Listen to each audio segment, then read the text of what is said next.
dagens musikbransch är det vanligare för ett band eller en artist att lyckas över en natt än att lyckas efter 10 år. Det finns självklart undantag, men mestadels släpps ett album eller en singel och lyckan är gjord. Men för amerikanska bandet Red Hot Chili Peppers stod det 9 år, 4 studioalbum, 2 EP:n innan det stora genombrottet kom, med av 1991s stora framgångar albumet Blood Sugar Sex Magic. Och nu är de aktuella igen med albumet One Hot Minute.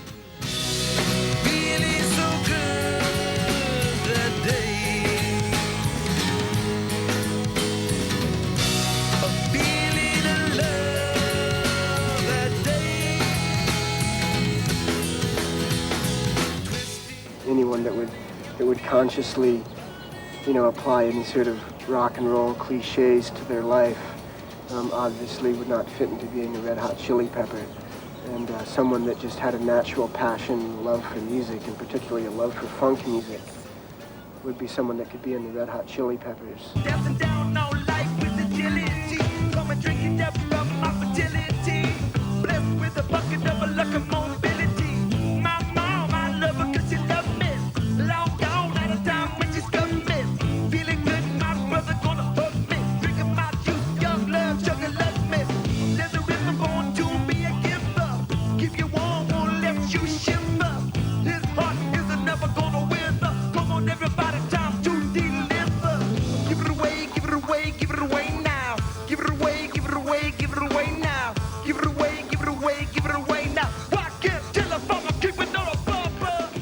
I think the fact that we have such a powerful sexuality to our music and to our performance and to our lyrics and to the bass humping your face just correlates with the fact that we're completely free in everything that we do.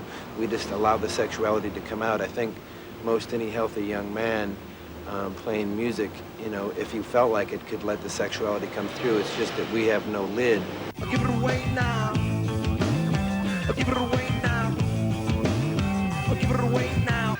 Oh, shit! Johnny. Oh, fuck! Our arms over the chest, crossed like this. I'll give it away now. I'll give it away now. I'll give it away now.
Red Hot Chili Peppers karriär har många gånger kantats av problem. Det finns bara 2 medlemmar som varit med under hela Red Hot Chili Peppers historia, nämligen sångaren Anthony Kiedis och basisten Flea.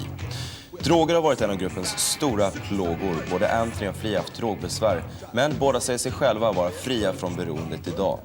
Den dåvarande gitarristen Hillel Slovak, som medverkade på gruppens andra och tredje platta, omkom 1985 i en överdos av heroin, vilket också bidrog till att trummisen Jack Irons slutade. Därefter kom det ett 2 års uppehåll innan man hittade den nuvarande trummisen Chad Smith och den unga gitarristen John Frusciante. Men efter medverkan på Mother's Milk och Blood Sugar Sex Magic började Frusciante av under den dåvarande turnén när de befann sig i Japan. Han klarade helt enkelt inte av det hårda turnerande livet. William Burroughs always talks about the world as nothing but allies and enemies, and it's important to understand what things around you are the enemies, and a lot of the time your worst enemy is your ego. Men det var inte bara Frusciante som led av turnerandet. Oh, the best thing about touring is playing music. That's the best thing about it. There's bad things about it too. The worst thing about it is not being able to sleep right or eat right or just getting worn out, becoming lonely and tired and bored and sick and shit like that. But in general, it's a beautiful thing. You know, there were before, like when we were touring off the Blood Sugar Sex Magic tour, I despised touring. I hated it more than anything. I just wanted to go home. But I think now I'm a lot more at peace with myself just as a human being than I was then, so it's easier for me.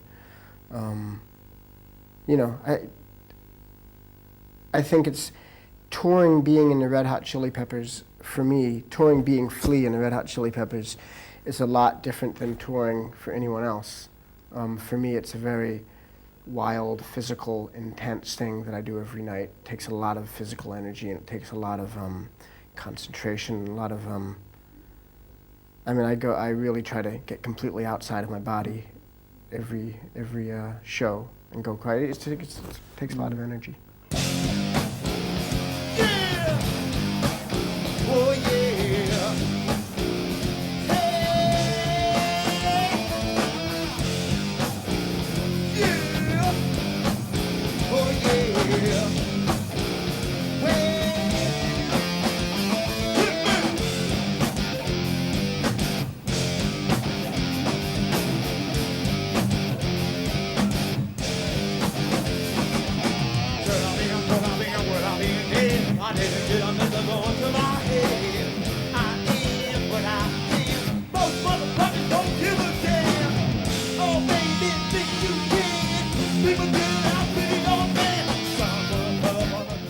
The attention around me has never really been a problem. I mean, as far as like the fame that we received from having a hit record, a big hit record, it wasn't, to me, that wasn't never really a problem.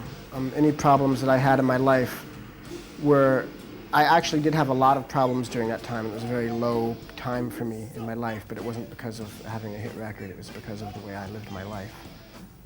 After we toured for Blood Sugar, I had one of the lowest times of my entire life. I was very deficient spiritually, physically, and emotionally. I was just not doing well at all.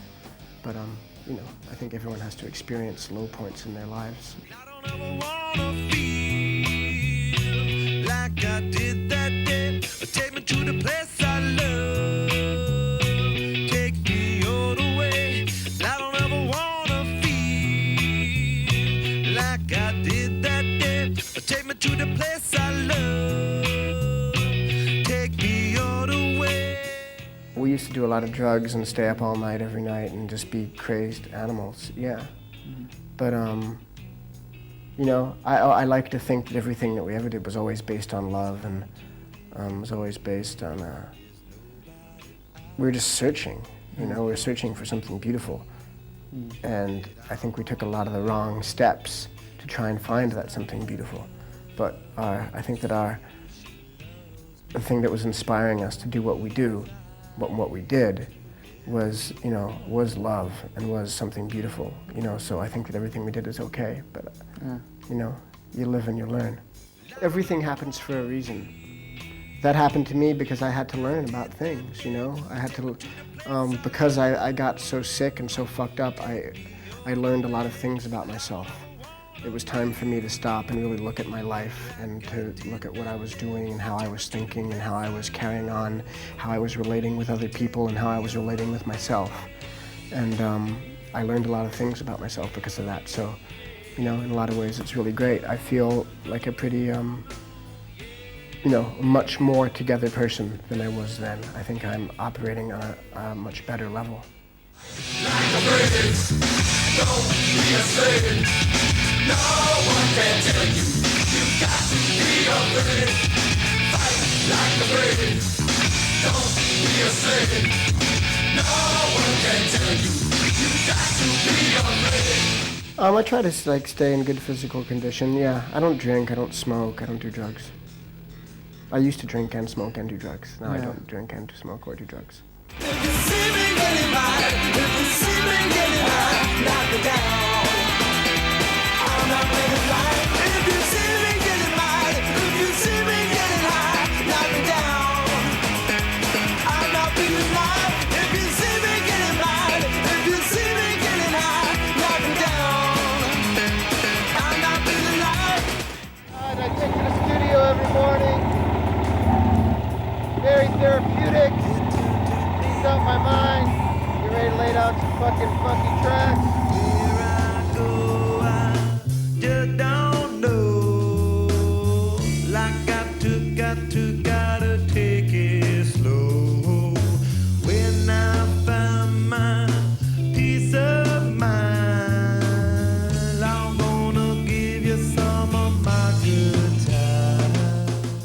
toured for 2 years and then you took a break. What did you do in between? Well, for the first year, about a year and a half afterwards, I was incredibly ill. I was really hurting. I was very sad, very distrustful.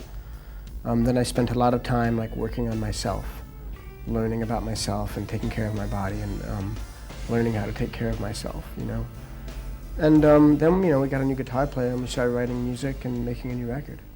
It's after that we recorded the basic tracks, Anthony went and sang on the record. It was a long time before he sang. You know, he needed to go through what he was going to go through in his life before he wanted to sing on the record. Ex-girlfriend called me up, alone and desperate on the prison phone.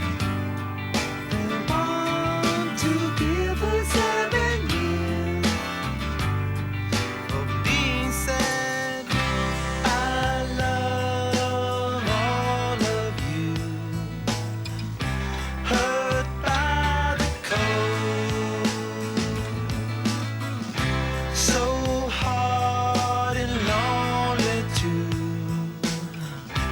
when you don't know The hardest thing about it is just that we definitely have different ideas about music, you know, which is good. It's, you know, that's what makes for a band. If everyone was thinking the same way, it would probably be boring. You know, Dave just bought himself, and as a guitar player, he's different. He comes from a different direction musically. He comes from a more ethereal, more definitely rooted in like rock and roll, you know, whereas I never listened to rock and roll. I never liked that bullshit. You know what I mean? I listened to jazz, I listened to funk, I listened to punk rock. And I never listened to like this, you know, there were like a few, you know, I mean, obviously there are exceptions, you know, like obviously I love Jimi Hendrix, and there are rock bands that I really like, but in general my biggest influence comes from like, you know, the stuff that has gotten me off the deepest has been like avant funk, you know, and it's a different type of expression.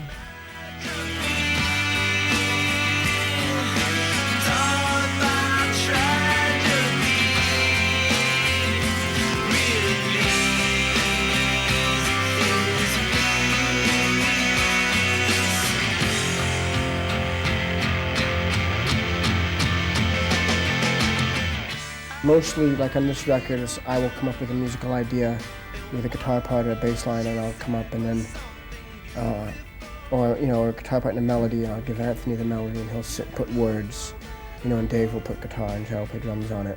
Or sometimes, it's always different, you know. Usually that's how it starts. I come up with a musical idea and everyone does their thing afterwards. Yeah.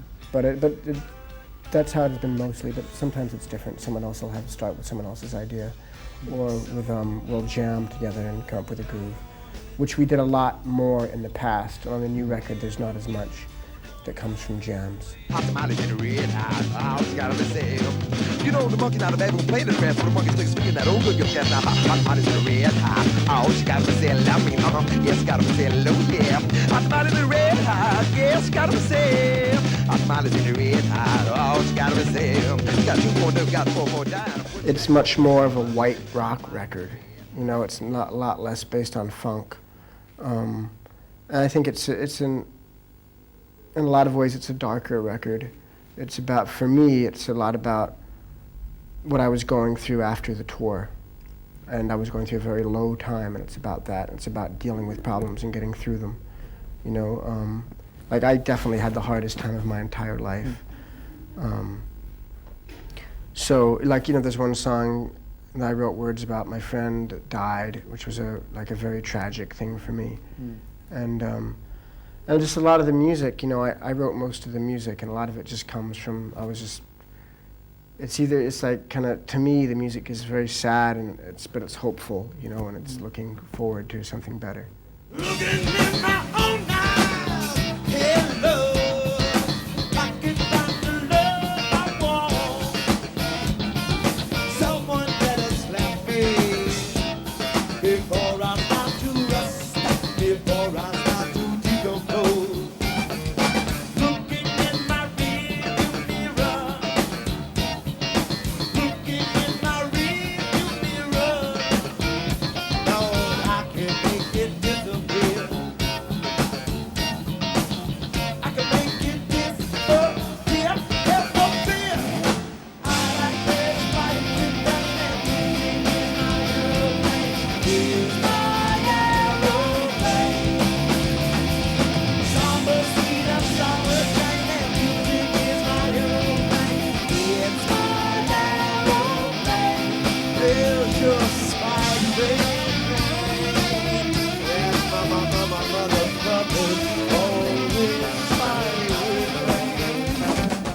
And I like making money, sure, and I like all that stuff, but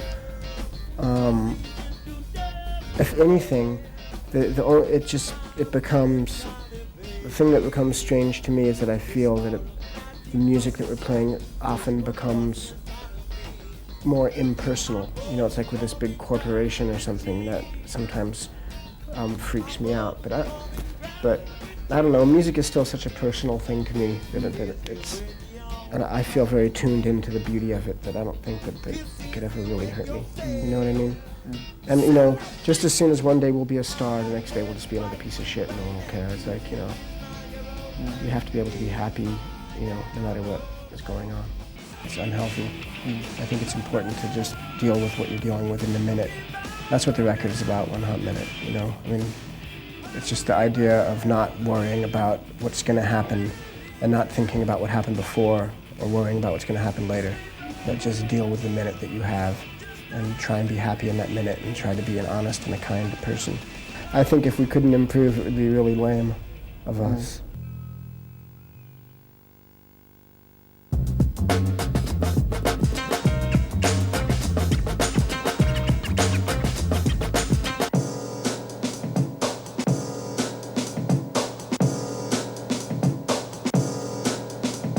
Four young